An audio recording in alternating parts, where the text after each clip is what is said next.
Breaking news from the stadium tonight as an anonymous fan foot the bill for 55,000 hot dogs, bringing that sweet tubed meat to everyone in attendance. Free dogs! Yeah! 55,000 hot dogs? What does that even cost? While the identity of this Frankfurter philanthropist remains anonymous, their all-beefy generosity will go down in history. The new Mega Millions. More to win means more to give. How you spend it is up to you. Yeah! For game odds and details, visit sceducationlottery.com. Just calm down, folks. Just calm down.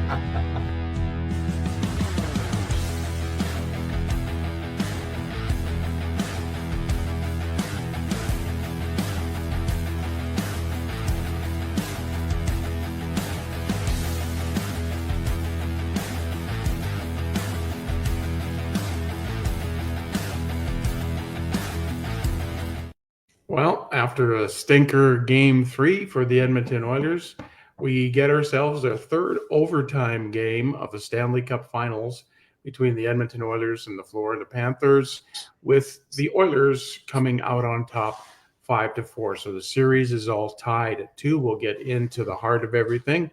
I'm Barry Besse, and that's my son Carson.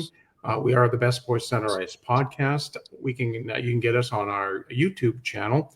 And the YouTube channel is available on the Refocused Radio Network, along with Sweep the League with Rudy Campos Jr. and I Am Refocused Radio with Shemaya Reed, along with some other great, not sports-related podcasts and programming. So you want to check it out, the Refocused Radio Network. We're also on Spreaker, as we have been every night of the Stanley Cup playoffs, and except for, I think, the first night of the playoffs.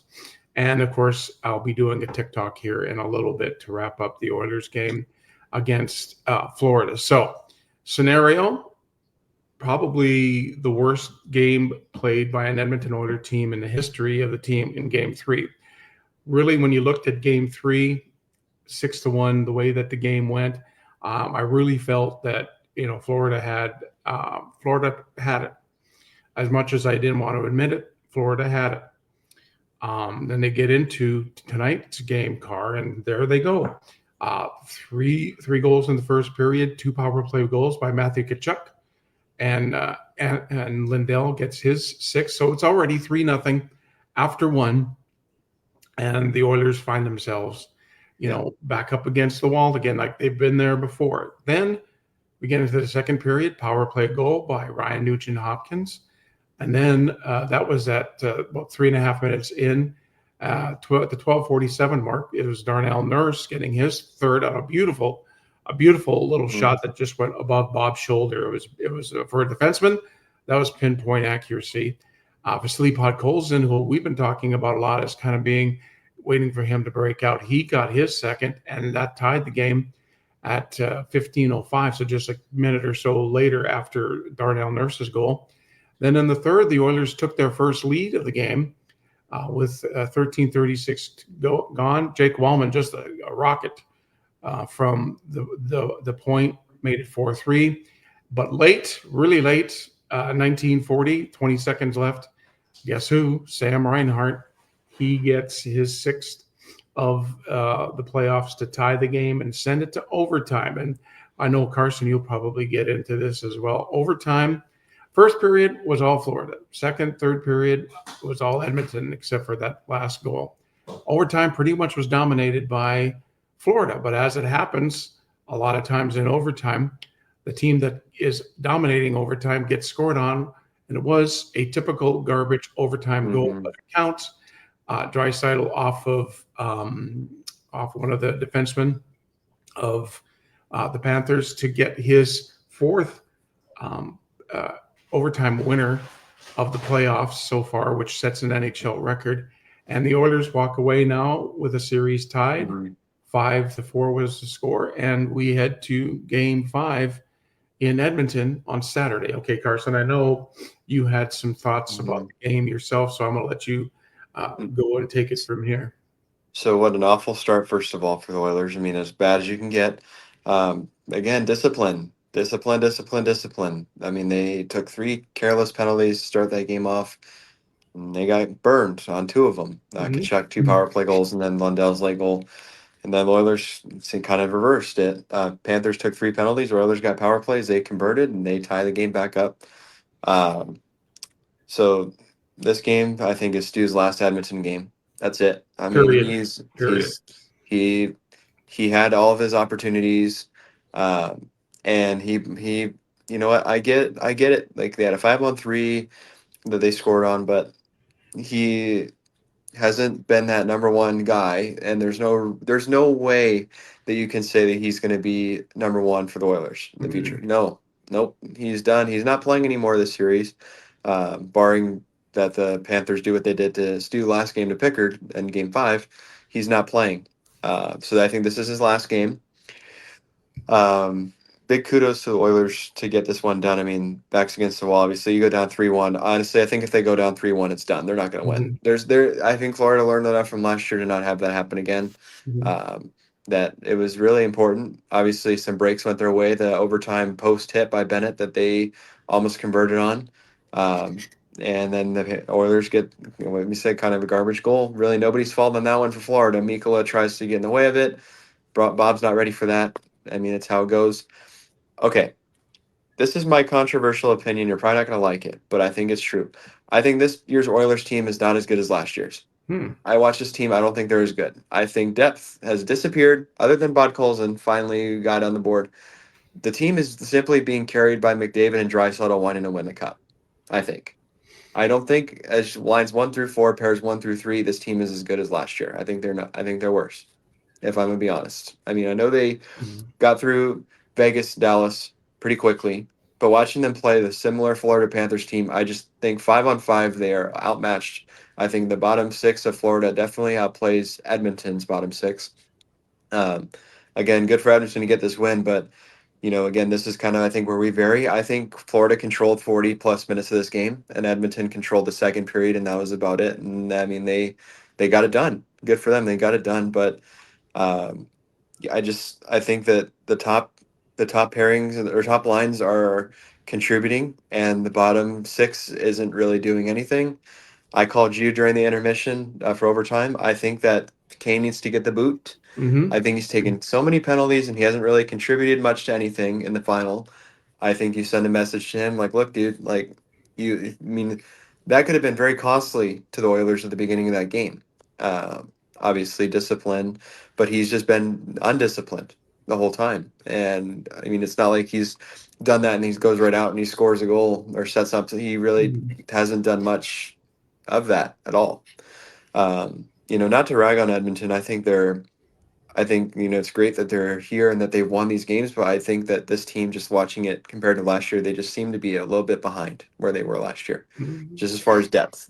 I think last year they had a lot of depth from like Holloway, Ryan McLeod, that stepped in to do the work like that, and even Janmark was, and now it's completely disappeared. Like it's a problem, I think, that could haunt them for the next 3 games, because I think I look at Florida and I just feel like those guys have contributed more to their offensive output versus Edmonton's. And the prime example might not be a great one, but Brad Marchand, he's a third liner on that team, and he's scored 3 goals. I mean, really, other than Pod Colson's goal, no one else really from the bottom 6 has contributed for Edmonton, and that's, I think, a concern. But Connor McDavid and Leon Draisaitl are on the Edmonton Oilers. Yeah. So you have that. That's obviously a good thing. And Draisaitl's got the hot stick, 4 goals in the playoffs or an overtime already for him.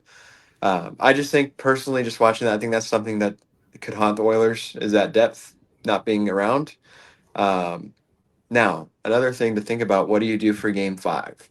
Because they took out Klingberg, which I think was a mistake, and I think he's going to get put back in because Stetcher only played a few minutes, and they realized that was a disaster. No offense to him whatsoever, but I don't know why Klingberg's they took a better out Klingberg. defenseman. And then RV getting pulled out for Jeff Skinner. I think Skinner looked pretty okay, but I think that you take Kane out and put RV back. I think Kane's just been too much of a liability at this point to just get so frustrated and animated and take stupid penalties. And this is a Florida team you don't want to do that against. Now, if you're Florida, don't give the Oilers that many chances, because they had this game and they just let Edmonton walk all over them in the second period. And I just think it's just going to be really close. I just think 5-on-5 up to this point, Florida's looked better. Power play has been pretty even, but we'll see what happens in Game 5. You never know. That's just my thoughts. At least you might disagree. That's just what I feel from watching the games, at least so far. Well, no, I think there's a big difference between the bottom 6 from the Vegas series to the Dallas series to this one. They're kind of been non-existent in the Stanley Cup final, and when you needed them most, you need those bottom 6. I think putting Stitcher in for Klingberg was a mistake. I think. Yeah, I'm not sure why. Like, I feel like Klingberg wasn't that bad. No, I really don't. I think he wasn't. You have to understand too. He hadn't played a hockey game in so long until the Oilers signed him, and he's been a really good piece. I think you're just doing something out of a not panic move, but just to shake it up a little bit. And obviously we know Pick's in the net now for the rest of this. He looked really good. That's what I said when when I think I texted you between the first and second, it's like, it's time to put Pick in, and it's Pick's series now. It's his series. Cool. And I think one more thing for Edmonton, you gotta stop it. And I told you this during the intermission from third overtime. Stop with the hooting and hollering at the Florida bench. That's enough, because Wallman did it right after he scored, and then sure enough, the Panthers tie the game. I think enough with that. You're losing momentum by doing that, because this is a Florida Panthers team that knows how to win. They're going to take advantage of that all day. But I don't want to sound like ragging on the Oilers because they won this game. I just watching that. Those are my concerns. And we'll see what Game 5 happens, or what happens in Game 5. But you're very close to a different result of 3-1 Florida versus 2-2 ties. So that's I think putting Calvin Pickard in was like you said, it wasn't like the Stu gave up bad goals. See, that one goal, the third goal, it probably was. But the power play one's in 5-on-3, and you can't. Yeah, Pick kept them in it. I mean, they had that awful giveaway from Wallman in the second period that Lundell almost scored on, and Pick stopped him. Plenty of great saves both ways. Even Bob made some great. He made that one toe save on Perry on the net front. Is like holy, but when Perry this is a series that's featured a lot of goals. But I look at Bob, and I mean, okay, obviously he's probably not happy with how he's played, but I feel like he's been pretty good. He's kept the Panthers in it when they've been under attack, and vice versa. For the most part, the Oilers have been kept in as well when they're under attack. But I think too, this series has been different, and tons of penalties just all around being called. I think the next 2 games, or 3 games, I should say, because it's the best 2 out of 3. Whatever the best 5-on-5 team of the 2 is going to win. Yeah. If Florida continues to play they were 5-on-5, I think they win, because they've been better than Edmonton 5-on-5, and vice versa. If the bottom 6 from Edmonton can step in there and start contributing a little bit to the offense, that makes a difference. But I feel like I haven't seen much of anything as far as that goes right now up to this point. So here's the Calvin Pickard experience. In the first period, Stu, 17 shots, so 3 goals on 17 shots. Drivers who switch and save with Progressive could save hundreds. With that kind of money, you could go big time on a fancy water bottle with ultra titanium alloy metal. You're not sure why you need all that. I mean, it just holds water. But you're getting it anyway. Because if you're hiking near an active volcano and you accidentally drop the bottle into molten lava, your water will still be icy cold. Switch to Progressive and you could save big time. For water bottles. Progressive Casualty Insurance Company and affiliates, not available in all states. Potential savings will vary. Over second, third, and overtime, it was 23 shots for Florida, and only 1 got by Calvin Pickard. That's just that veteran calm that he has. The team plays better in front of Calvin Pickard, especially in situations like when they pull Skinner and put Pickard in. They just turned it around. I don't know. You can't give Stu another chance. I mean, this is how many times in the playoffs that he's been yanked. This is enough. This is Pickard's series. He may be the series hero. But I think I think Stuart Skinner has played his last game in net for the Edmonton Oilers. Period. I don't think They that they gotta can they go this gotta way this in the game. offseason go after that number one. They Yeah. have to. I mean, this is their best chance because uh, you know, they need that, obviously. I Mhm. mean, I feel like if they have that, this is a completely different ball game. Yeah. But they just don't. And that's not, again, these are two great goaltenders in the National Hockey League. They're National Hockey League goalies. But Yeah. they're not that Bobrovsky, Shesterkin, and Vasilevsky. They don't have that right now. And, there's a lot more on the line, I think, than maybe that's visible to the eye. What's going to happen with McDavid if the Oilers lose again? Like, what is he going to do? Because at this point, the salary cap's going to go up. Draisaitl obviously is on his big deal. The big thing that's going to influence this with McDavid is Mitch Marner this offseason Mhm. because he's going to get paid big time. And McDavid is a better player than Mitch Marner. And if Mitch Marner goes somewhere and he's a $15-16 million player, McDavid's going to want a lot of money. Yeah. And that's, I think, a bit of a concern. But I think that is all washed away if the Oilers can just somehow grind this series out because it's going to Mhm. be a grind. This series is far from over. There's no team that has the upper leg right now because it's Yeah. literally a tie series. Yeah. This is like it being 0-0. Uh, it's just both teams have a lot on the line. I mean, Florida's going to lose a lot of guys because of the cap. They're going to have a lot of guys that are getting paid. They're going to go. Uh, I mean, just what a series! 3 overtime games, this is one of the best Stanley Cup Finals, Yeah. and even Game 3, I know it was just a dud as far as the score, but entertainment because there was tons of Yeah. chippiness in that game, which I like that they didn't do that really Mhm. tonight. Yeah. They let the skill take over, and it was a really good hockey game. The atmosphere in Florida seemed to be electric tonight. Uh, the game, I mean, the best players from each team showed up. Yeah. That's what you want to see is the best players. The guy who's probably got thousands of injuries, exaggerated, of course, but playing on his last leg is Matthew Tkachuk, and he scores twice in the Mhm. first Yeah. period. I want to see what his injury report looks like because we know he's been banged up since Four Nations when he Yeah. barely played, and he still played. Mhm. So what a game! I mean, I know I've rambled on, but how can you not? I mean, great Well, games. when you get like I can't remember 3 overtime games in the Stanley Cup final. I Mm-mm. I can't remember, and then being so Even the last time I really remember was.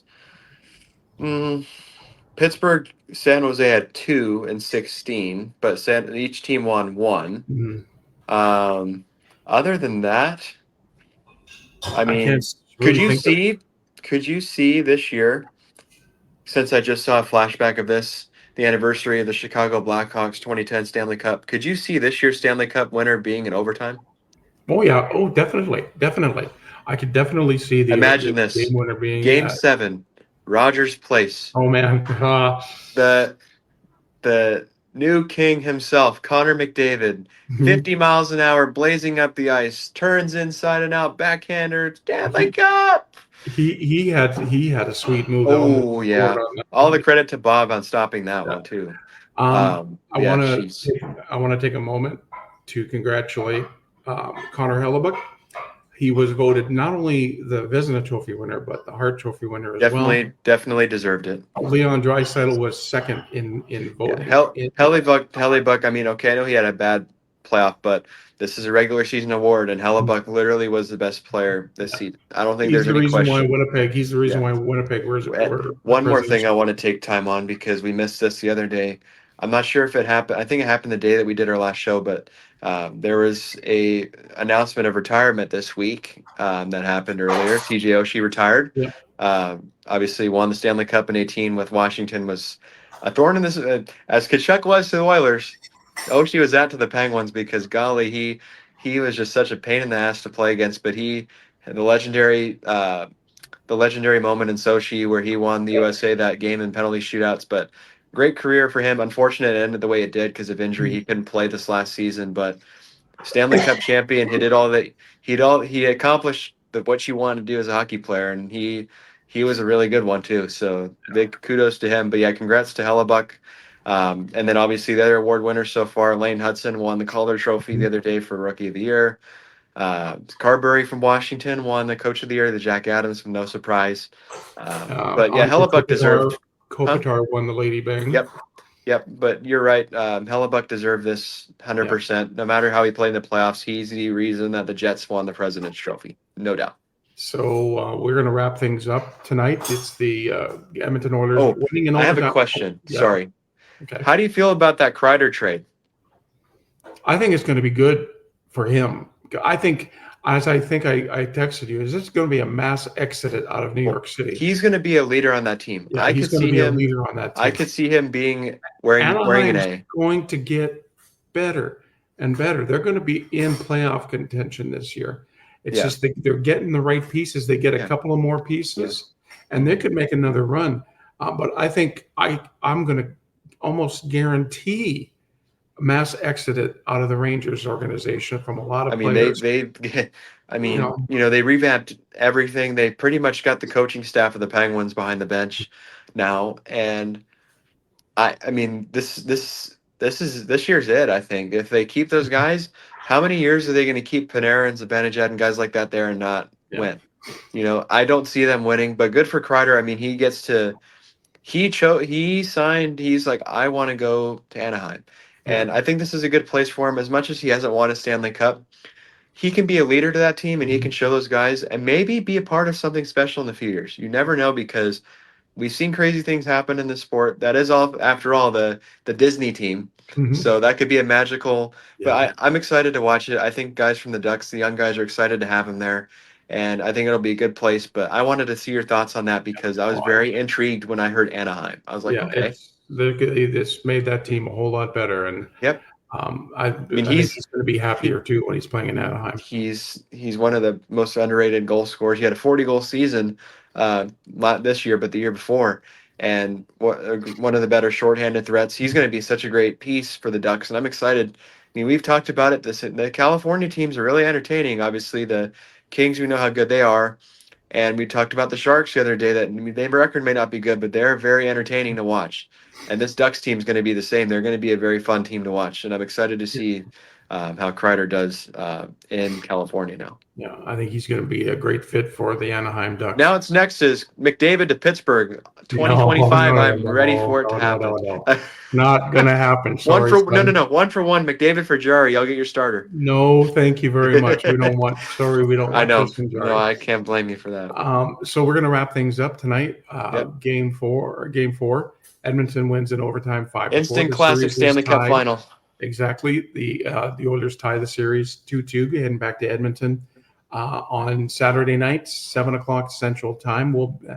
Now you're going to be doing a little beach time. Yep, I'm going to be at. I might be doing a little post game on the dock outside, dipping my feet in the water. It's going to be okay. A nice little weekend getaway. I can't complain. So Carson will be coming to you live from the Gulf of Mexico. From sunny Sunrise, Florida on the water. Just kidding. Yeah, it's like Port Aransas. We'll be on, like I said, about a half hour after the game ends. I'll have to remember how to do all this that Carson does, so we get set it all. I might be able to work it around. If not, I'll give you instructions on how to do it. And we're looking forward to a great game 5. Rogers Place. I just almost called it Northlands Coliseum. Rogers Place in Edmonton is going to be rocking. The Moss Pit is going to be rocking as well. It's going to be a great atmosphere. It's going to be a great game. I think we had the one speed bump in game 3, but this has been a classic, like you said, Carl. Classic Stanley Cup final, and we're going to be there right through the end until somebody lifts the cup at the end of this all, which is one of the most exciting things. In a week, your team at the latest, it'll be a week from tonight. Someone will be raising it. Yep. Somebody will be raising it, which I think it will be a week from tonight, to be honest. Yeah, I think so. And like we said before, it doesn't matter who the team is, if it's your team or not. Seeing them raise the cup and the ceremony and skating around is the greatest. It's the best and the worst thing, because that means we have no hockey for 3 days. Yeah, and then we got to go with that. It's like, so we're going to wrap it up. You can get the Best Boys Center Ice Podcast YouTube channel with all of our wrap-up shows on the Refocused Radio Network, along with Sweep the League with Rudy Campos Jr. and Shemaya Reed's I Am Refocused Radio.